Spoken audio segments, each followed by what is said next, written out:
My daughter Hazel stood at her 5th birthday party, tapping her plastic princess fork against her juice cup.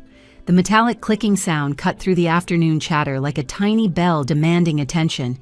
20 faces turned toward her as she pushed back her chair and climbed onto it, her purple tulle dress spreading around her small frame like flower petals. "I want to tell everyone something special," she announced, her voice carrying across the backyard with surprising clarity. My sister Roxanne laughed from across the picnic table, her wine glass catching the sunlight. She exchanged amused glances with our mother, Dorothy, before turning back to Hazel with that condescending smile I knew too well. "This should be good. Remember when her first word was mama at 18 months? We all thought she'd be slow like her mother never could keep up in school either." The casual cruelty of her words made my stomach tighten, but before I could intervene, Hazel straightened her shoulders and looked directly at her aunt. Her green eyes held a focus that seemed impossible for a 5-year-old. "Aunt Roxanne, I know what you did with Mr. Brennan from next door."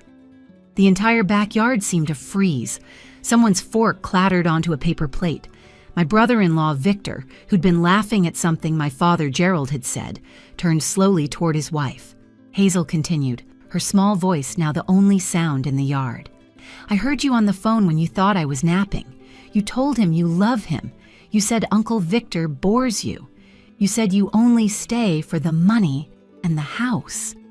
Roxanne's face transformed from smug amusement to pure horror in the span of 3 seconds. Her perfectly manicured hand trembled as she set down her wine glass, missing the table edge.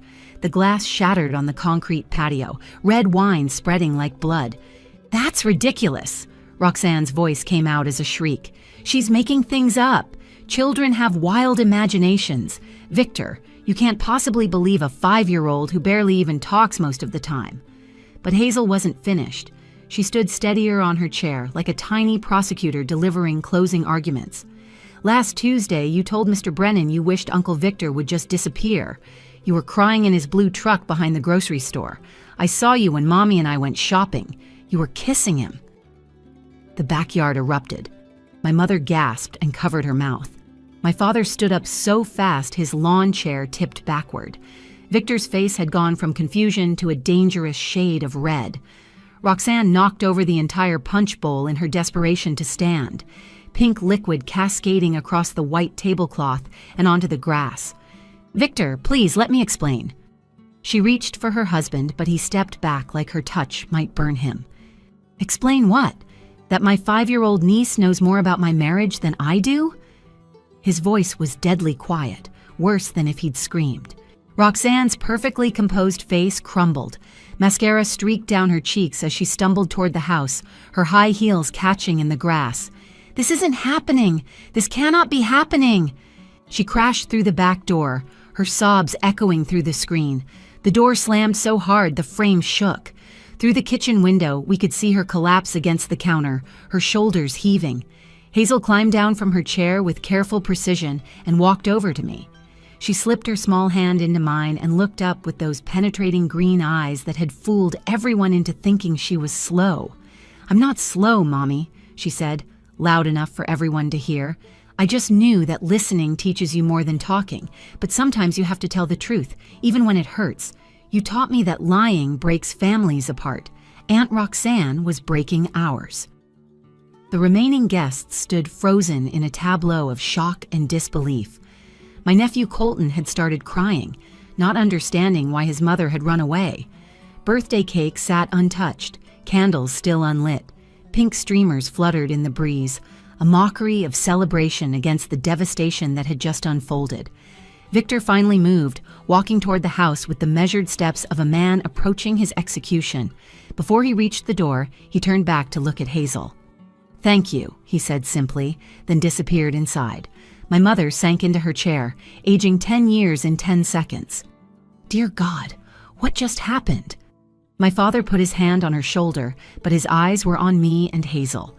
For the first time in 5 years since Hazel had been born and he'd questioned whether I could raise her alone, I saw respect in his gaze.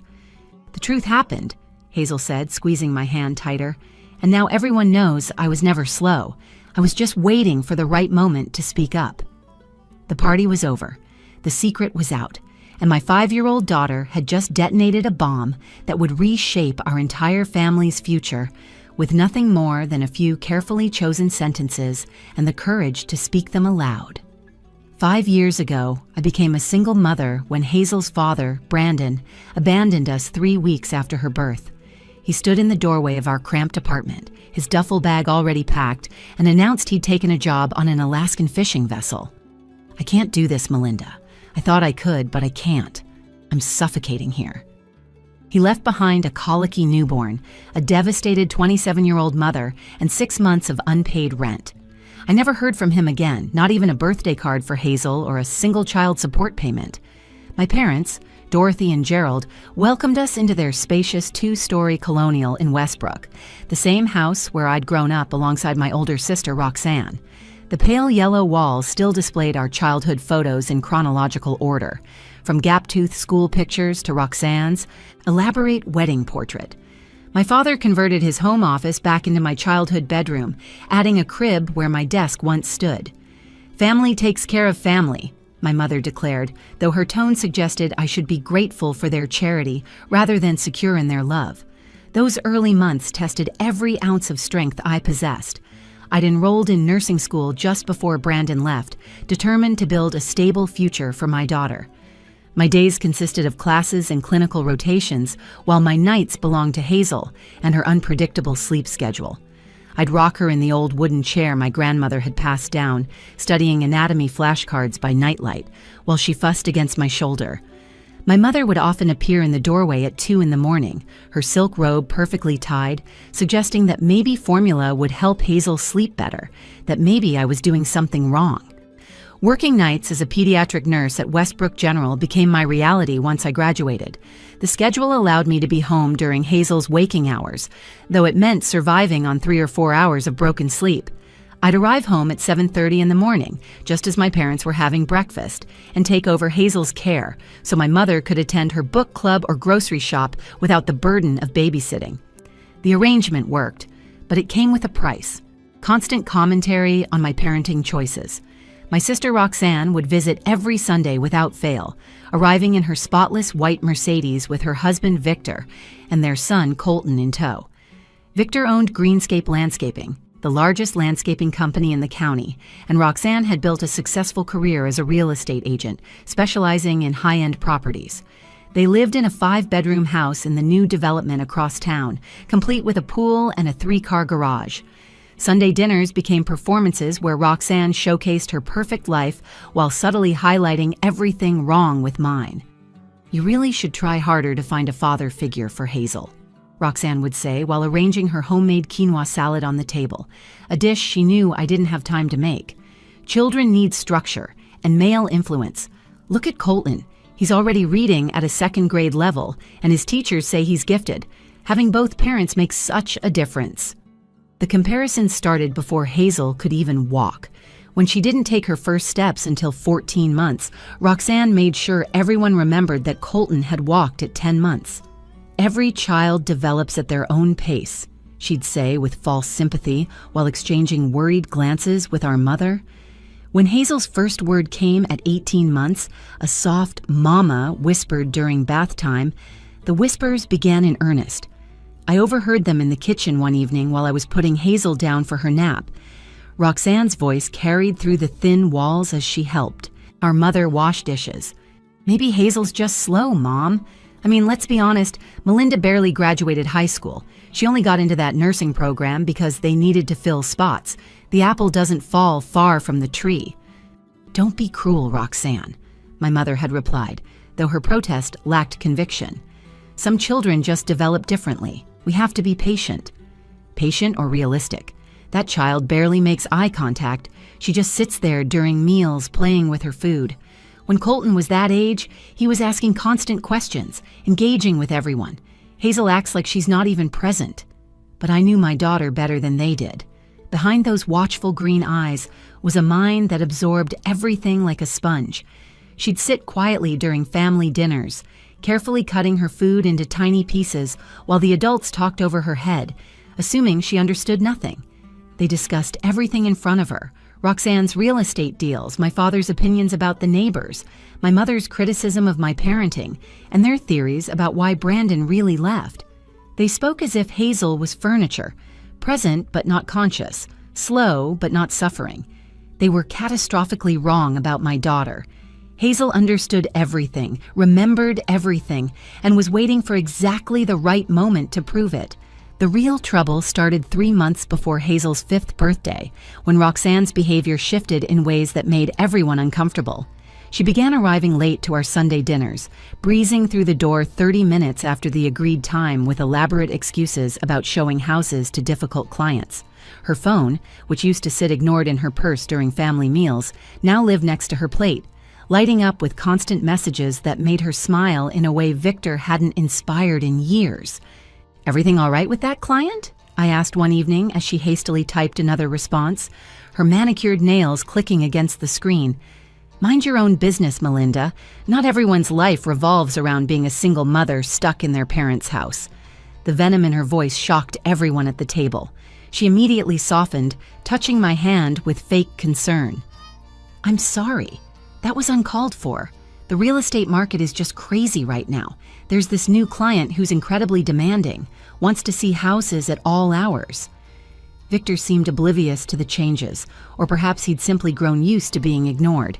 He spent his weekends managing emergency landscaping projects or watching football with my father in the den, their relationship built on comfortable silence and shared beers. But our mother noticed everything with the sharp eyes of someone who'd spent 40 years monitoring her daughter's every move. "Roxanne seems distracted lately," she mentioned while helping me frost Hazel's birthday cake 3 weeks before the party. We stood side by side in her kitchen, me piping pink roses while she smoothed vanilla frosting with practiced strokes. "She's lost weight, bought an entirely new wardrobe, and did you see those diamond earrings last week? Victor's business is doing well, but not that well." "Maybe you should talk to her," I suggested, adding another sugar rose to the practice cake. I tried. She accused me of being jealous of her success. My mother's voice carried hurt beneath the indignation. "Said I always favored you because you needed more help, and now I'm trying to find problems where there aren't any."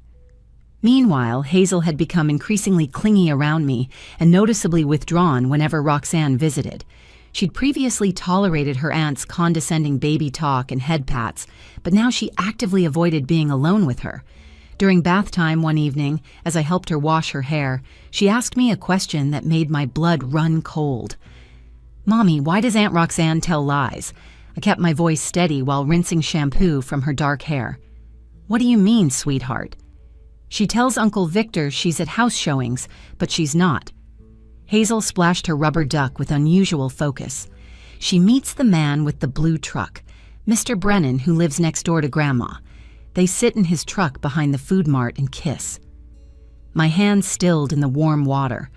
Arthur Brennan was our parents' divorced neighbor, a 40-something insurance adjuster who'd moved in 6 months ago after his own messy divorce. Roxanne had helped him find the house, a professional favor she'd mentioned only once. He was handsome in that obvious way, with silver touches at his temples and a smile that probably worked well in sales. I'd thought nothing of their connection at the time. "Hazel, you shouldn't say things like that unless you're absolutely sure. Making up stories about people is wrong." She turned to face me, her green eyes serious beyond her years. "But I am sure, Mommy. I saw them when we went grocery shopping last Tuesday and Thursday, and the Tuesday before that." She parks her white car behind the store where she thinks nobody can see, then gets in his truck. "How long has this been happening?" I tried to keep the alarm out of my voice. "Since after Christmas. Remember when Aunt Roxanne got that new perfume that made Grandma sneeze? Mr. Brennan bought it for her. I heard her on the phone in the bathroom when everyone thought I was napping. She said she loves him and wants to leave Uncle Victor but can't because of money and Colton." I lifted Hazel out of the tub and wrapped her in a towel, my mind racing. "Have you told anyone else about this?" "No, Mommy. You taught me that family secrets stay in the family, but also that lying is wrong. Which rule is more important?" That night, I lay awake staring at the ceiling, wrestling with an impossible decision. Confronting Roxanne could destroy her marriage and tear our family apart. Her affair would devastate Victor, who, despite his oblivious nature, genuinely loved his wife. Colton would lose his stable home. My parents would be caught in the middle, forced to choose sides in a battle that would leave everyone wounded. But staying silent made me complicit in her deception. Every Sunday dinner would become a performance, where I pretended not to know my sister was betraying her husband under everyone's nose. And what lesson would that teach Hazel about truth and consequences? I decided to wait until after Hazel's birthday party to confront Roxanne privately. Just 2 more weeks of carrying this secret, then I could find the right words to make her understand what she was risking. I never imagined my 5-year-old daughter would make that decision for me. I spent 2 weeks agonizing over what to do with Hazel's revelation, losing sleep and appetite as the weight of my sister's secret pressed down on me.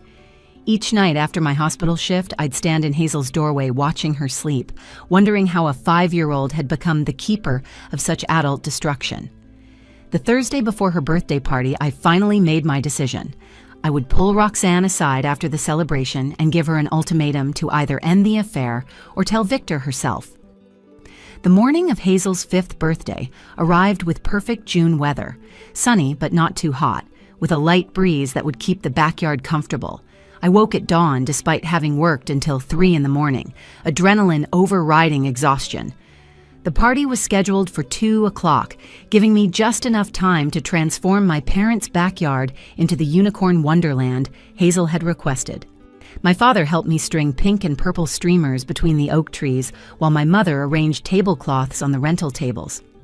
20 guests seems excessive for a 5-year-old, she commented, smoothing invisible wrinkles from the white fabric. When Roxanne turned 5, we had immediate family only, much more appropriate. Half of them are Hazel's preschool friends, Mom. She deserves to celebrate with the people she cares about. I adjusted a bunch of silver balloons, biting back the familiar defensiveness that rose whenever my mother compared my choices to Roxanne's.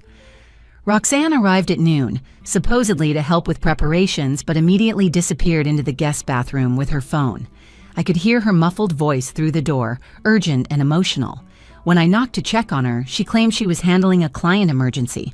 You know how it is, Melinda. Some of us have actual careers that don't stop for birthday parties. The casual cruelty had become her default setting lately, as if hurting me might somehow ease her own guilt. She emerged 20 minutes later with red-rimmed eyes that she'd tried to cover with fresh makeup. Her hands shook as she arranged the party favors, small bags filled with candy and tiny unicorn figurines. "Where's Victor?" I asked, noticing his absence. "Running late. Some issue with the Henderson property that couldn't wait." She wouldn't meet my eyes. "He'll be here before cake." Guests began arriving at 2, transforming the quiet backyard into cheerful chaos. Hazel's preschool friends ran between the tables, their parents clustering near the drink station my father had set up. Hazel wore her favorite purple dress with layers of tulle that made her feel like a princess. She moved through her party with quiet grace, thanking each friend for coming, hugging her grandparents, tolerating Colton's boisterous energy as he demonstrated his karate moves. But I noticed her watching Roxanne with unusual intensity, those green eyes tracking her aunt's every movement. When Roxanne stepped away to answer another phone call, Hazel tugged on my hand. "Mommy, is Aunt Roxanne going to tell the truth today?" "What do you mean, baby?" I heard her crying in the bathroom. She told someone she can't do this anymore. Maybe she's going to tell Uncle Victor about Mr. Brennan. "Let's just focus on your party, sweetheart. This is your special day." Victor arrived at 2:30, apologizing profusely for his lateness. Dirt still clung to his work boots, and his greenscape landscaping polo shirt showed signs of a hard morning's work. "Sorry, princess," he said, lifting Hazel for a hug. "Happy birthday. 5 is a big number." "Thank you, Uncle Victor," Hazel replied solemnly. "I'm glad you're here." Something in her tone made him pause, but before he could respond, my mother called everyone to gather for games. We played pin the horn on the unicorn, musical chairs, and a treasure hunt I'd organized around the yard. Through it all, the tension between Roxanne and Victor was palpable to the adults. She flinched when he tried to put his arm around her. He noticed but said nothing, just stuffed his hands in his pockets and watched their son play. When it came time for cake, everyone gathered around the picnic table. My mother couldn't resist her usual commentary as we lit the candles. Hazel's so quiet compared to the other children. Colton, why don't you tell everyone about winning the spelling bee last week? Such an accomplishment for a 7-year-old. Colton launched into his story with practiced enthusiasm, clearly used to being the family's star performer. I watched Hazel's face as her cousin dominated her birthday moment. Saw something shift in her expression, a decision being made behind those watchful eyes. That's when Roxanne, wineglass in hand, decided to add her own contribution. Remember when Hazel finally said her first word at 18 months? We were all so worried she might be slow. Some children just take longer to develop, and that's okay. The condescension dripped from every word. Several party guests shifted uncomfortably. One mother from Hazel's preschool raised her eyebrows at the cruel comparison. My father cleared his throat in warning, but Roxanne was already 2 glasses of wine past caring. Hazel carefully set down her fork and stood up on her chair. The scraping sound drew everyone's attention. She smoothed her purple dress and looked directly at her aunt with a composure that seemed to come from somewhere beyond her 5 years. "I wasn't slow," she said clearly. "I was listening." Everyone turned to stare at my daughter, 20 pairs of eyes fixed on the small figure standing on her chair, like a miniature judge about to deliver a verdict. The afternoon sun caught the glitter in her purple dress, making her sparkle as she raised her plastic princess fork and tapped it against her juice cup 3 times, each tap ringing across the silent backyard. "I want to tell everyone something special," Hazel announced, her voice carrying with remarkable clarity for a child who rarely spoke above a whisper. Roxanne forced out a laugh that sounded more like breaking glass. She set down her wine and clapped slowly, mockingly. "This should be good, everyone. Our little Hazel has something special to share. Remember when her first word was mama at 18 months? We all thought she'd be slow like her mother. Melinda never could keep up in school either, so we shouldn't expect much from poor Hazel." The cruelty was so casual, so practiced, that several guests gasped. One mother pulled her child closer, as if Roxanne's words might be contagious. My mother reached for Roxanne's arm, whispering, "That's enough." But my sister shook her off. Hazel didn't flinch. She stood straighter, her small hands steady at her sides. "Like my mother. You mean the woman who graduated nursing school while raising me alone? The one who works 12-hour shifts saving sick children and still makes time to read me 3 stories every night? That mother?" The backyard fell completely silent. Even the children stopped fidgeting, sensing the electricity in the air. "Aunt Roxanne, I know what you did with Mr. Brennan from next door." The words landed like a bomb. Roxanne's face drained of color so fast I thought she might faint. Victor, who'd been leaning against the deck railing, straightened slowly, his expression shifting from confusion to dread. "What are you talking about, sweetie?" Roxanne's voice pitched high and desperate. "Mr. Brennan is just our neighbor. I helped him find his house, that's all." Hazel shook her head, her dark hair swaying. "I heard you on the phone when you thought I was napping last week. You told him you love him.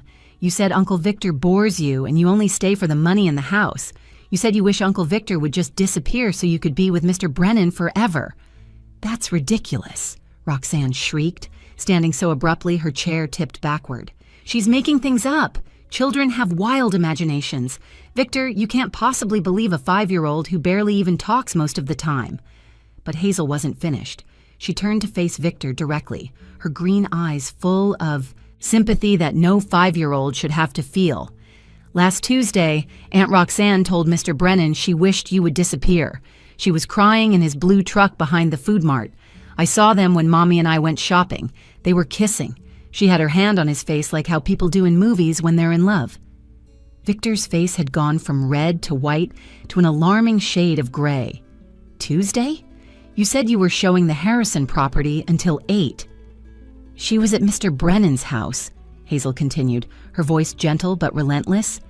"They meet every Tuesday and Thursday, sometimes Saturday mornings when she says she's at yoga. She parks her white car behind the grocery store first, then gets in his truck.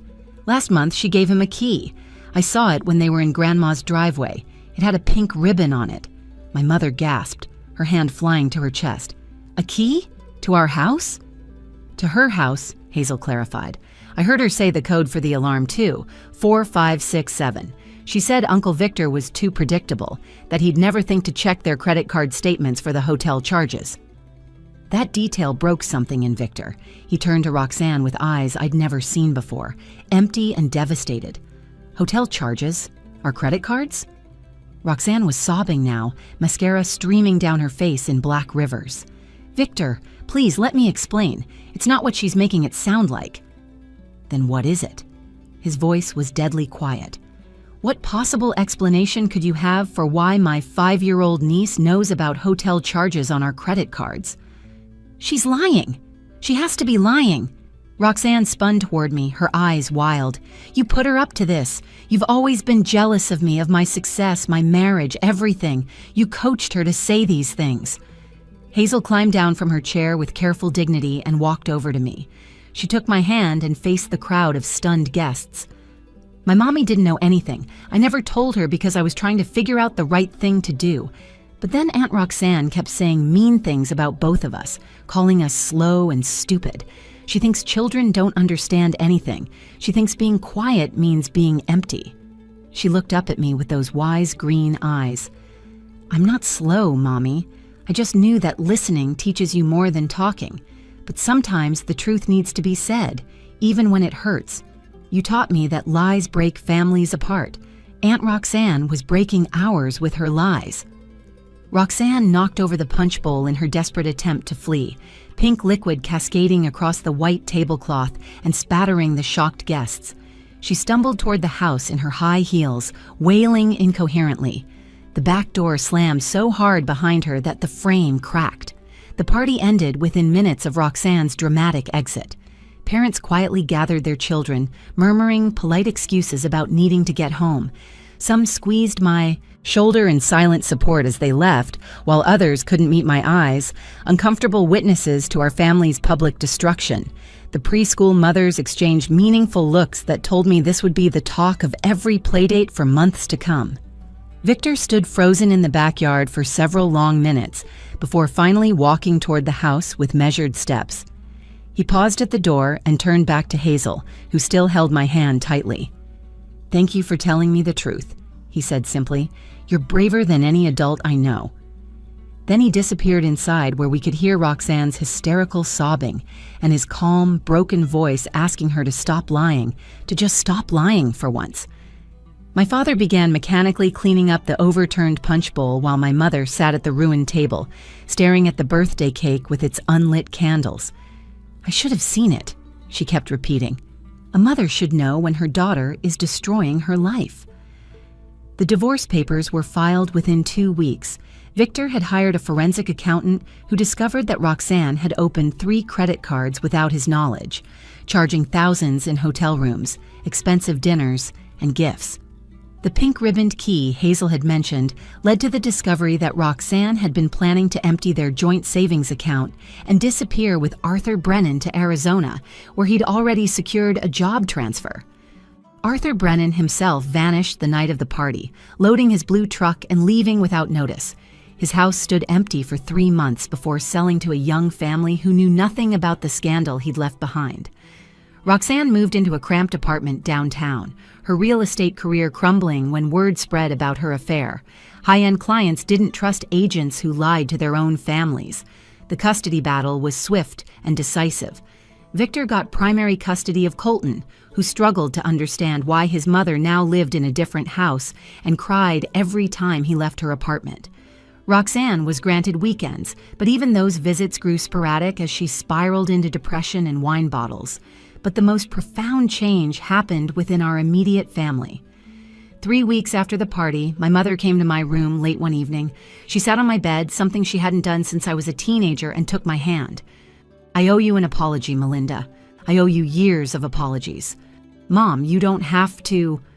"Yes, I do. I spent so long comparing you to Roxanne, always finding you lacking. Too quiet in school, too slow to achieve milestones, too foolish for getting pregnant by a man who wouldn't stay. I thought Roxanne was the success story and you were the cautionary tale. But you raised a remarkable child, Melinda. Hazel saw what none of us could see. She knew when to listen, when to wait, and when to speak the truth. That's not slow. That's wisdom most adults never achieve." Hazel started. kindergarten that September at Westbrook Elementary. Within the first month, her teacher called me in for a conference. I arrived expecting concerns about her quietness, but instead found Mrs. Patterson practically glowing with excitement. "Your daughter is extraordinary," she said, showing me Hazel's observation journal where she documented the classroom dynamics with startling accuracy.